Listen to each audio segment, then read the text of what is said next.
shouting the N-word, spitting on students. These are just some of the documented actions that athletes, supporters, and families of local schools did against predominantly black and brown students at another school. Yeah, those claims are in a lawsuit that was filed today, and two specific incidents on Long Island are at the center of that lawsuit. James Ford live in Roosevelt on Long Island with more for us. James.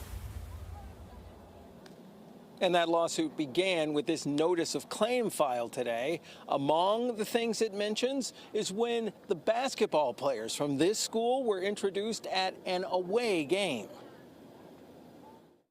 This image at a high school playoff basketball game is a key exhibit in a lawsuit filed on Thursday morning. They have turned their back on the game and on Roosevelt, of showing total disrespect.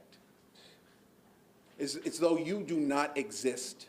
It was cited in this lawsuit that says the back-turning was just one of a series of alleged racist acts carried out by two predominantly white schools, Lynbrook and Wantagh High, during athletic events in February against Roosevelt High School students and families who are predominantly people of color.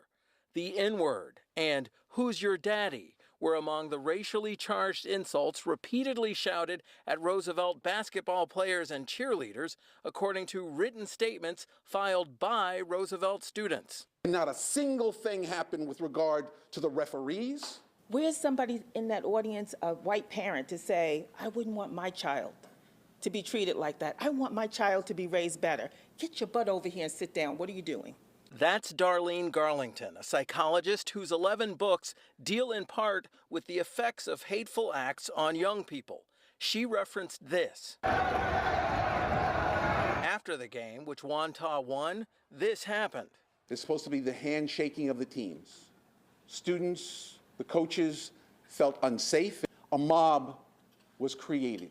The psychology expert says it all damages students, which is why the lawsuit cites anguish, pain, and suffering. Specifics of a settlement, the attorney wouldn't say, but he did say they're hoping the other schools will do one thing. Saying, can we come to you, sit down, and apologize earnestly, and then we can decide what to do on what we need to do to change.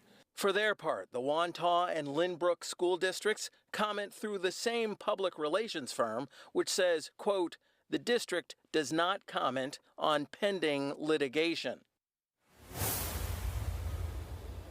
Now, leaders from all of the schools involved were supposed to meet about 3 weeks after these February incidents, but according to administrators here, the leaders from the other schools kept postponing and postponing that meeting, leaving them here no other choice but to head to court, they say.